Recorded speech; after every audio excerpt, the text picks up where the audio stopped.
हरे कृष्णा। आप सभी को अन्नदा एकादशी की हार्दिक शुभकामनाएं। अन्नदा एकादशी का वर्णन ब्रह्मवैवर्त पुराण में भगवान श्री कृष्ण और युधिष्ठिर महाराज के संवाद के मध्य में आता है।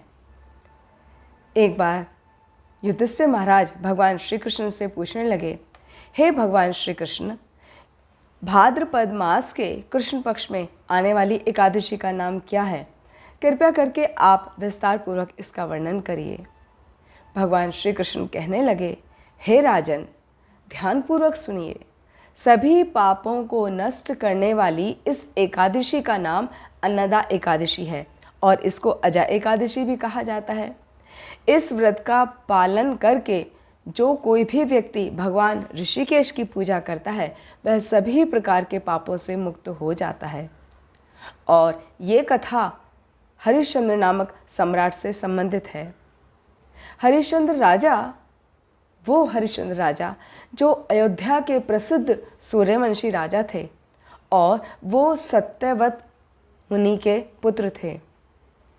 ये राजा हरिश्चंद्र अपनी सत्यनिष्ठा के लिए बहुत ही अधिक प्रसिद्ध थे और इनके सत्य का पालन करने वाला ऐसा कोई और व्यक्ति नहीं था। ये अद्वितीय थे अपने आप में और उनकी सत्यनिष्ठा इस प्रकार प्रसिद्ध है कि अपने सत्यनिष्ठा का पालन करने के लिए उनको अनेकों कष्टों को भी सहन करना पड़ा था, फिर भी उन्होंने अपने सत्यनिष्ठा का मार्ग नहीं छोड़ा था। इस सत्यनिष्ठ राजा हरिश्चंद्र की अन्नदा एकादशी की कथा इस प्रकार है। बहुत पहले ये जो राजा हरिश्चंद्र, जो सत्यवादी राजा हरिश्चंद्र के नाम से जाने जाते हैं, अनजाने में किए गए पाप के कारण और अपने वचन को पूरा करने के कारण उन्हें अपना राज्य गंवाना पड़ा।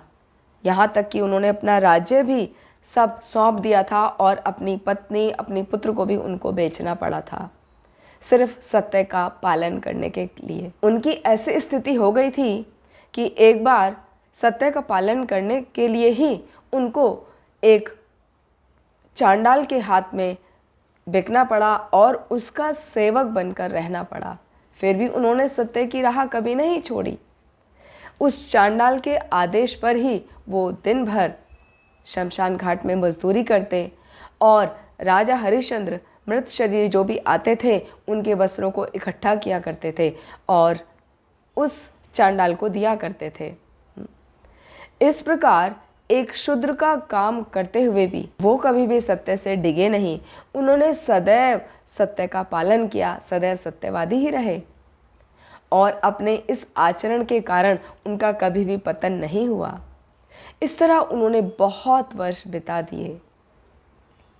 लेकिन एक बार की बात है, राजा हरिश्चंद्र ऐसे ही बैठकर अपने भाग्य पर विचार कर रहे थे कि अब मुझे क्या करना चाहिए, मुझे कहाँ जाना चाहिए, मुझे इन सब चीज़ों से छुटकारा कब मिलेगा। राजा हरिश्चंद्र की ऐसी दुर्दशा को देखकर गौतम ऋषि उनके पास आए। ऋषि को वहाँ पर आया देखकर राजा हरिश्चंद्र ने सबसे पहले उनको हाथ जोड़कर प्रणाम किया और राजा के मन में विचार आया कि हम सभी मनुष्यों के कल्याण के लिए ही ब्रह्मदेव ने इन ब्राह्मणों का निर्माण किया है, तो मेरी समस्या का समाधान गौतम ऋषि के पास अवश्य होगा, तो मुझे इनसे पूछना चाहिए। ऐसा विचार मन में आते ही ऋषि को पुनः प्रणाम किया और ऋषि को अपनी दुखद परिस्थिति के बारे में जानकारी दी। राजा की ऐसी दुर्दशा को देखकर गौतम ऋषि बड़े विस्मय में आ गए और वो कहने लगे, हे राजन, आपके अच्छे कर्मों से जल्दी ही भाद्रपद मास के कृष्ण पक्ष की एकादशी आने वाली है, जिसका नाम अजा एकादशी है और उसको अन्नदा एकादशी भी कहते हैं। और ये एकादशी अत्यंत ही कल्याणमयी है। इस दिन आप व्रत पालन करें और पूरी रात जागरण करें, भगवान के पवित्र नामों का जप करते रहें, तो इससे आप सभी प्रकार की विपत्तियों से मुक्त हो जाएंगे। गौतम ऋषि कहने लगे, हे राजन, केवल आपके कल्याण के लिए ही मैं यहाँ पर आया हूँ। ऐसा कहकर राजा को उपदेश देकर गौतम ऋषि वहाँ से अंतर्धान हो गए। और राजा हरिश्चंद्र ने इस उत्तम व्रत का पालन किया और इस उत्तम व्रत के पालन से वो सभी प्रकार के दुखों से, सभी प्रकार के क्लेशों से, सभी प्रकार के विषादों से मुक्त हो गए। भगवान श्री कृष्ण युधिष्ठिर महाराज को कहते हैं, हे नृपेंद्र, अनेक वर्षों तक भोगने वाले दुख इस अद्भुत व्रत के प्रभाव से तुरंत ही नष्ट हो जाते हैं। इस व्रत के प्रभाव से राजा हरिश्चंद्र को उनकी पत्नी शैव्या तथा उनका मृत पुत्र रोहिताश्व जीवित होकर वापस मिला और उनका राज्य भी उन्हें फिर से प्राप्त हो गया और उनकी महिमा में आकाश में दुंदुभियां बजने लगी। सब देवतागण फूलों से वर्षा करने लगे।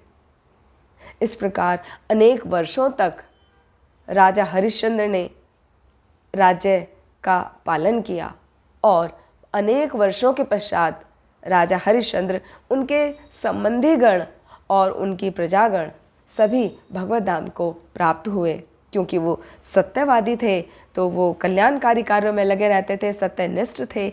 उसके बल पर ही सब भगवत धाम को प्राप्त कर सके।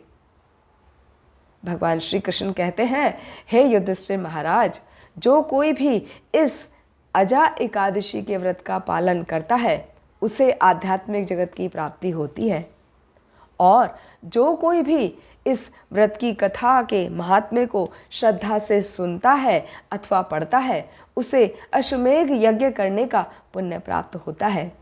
तो आइए हम सभी ध्यानपूर्वक इस अजा एकादशी या अन्नदा एकादशी का पालन करें और निरंतर दिन और रात भगवान श्री हरि के पवित्र नामों का जप करते रहें।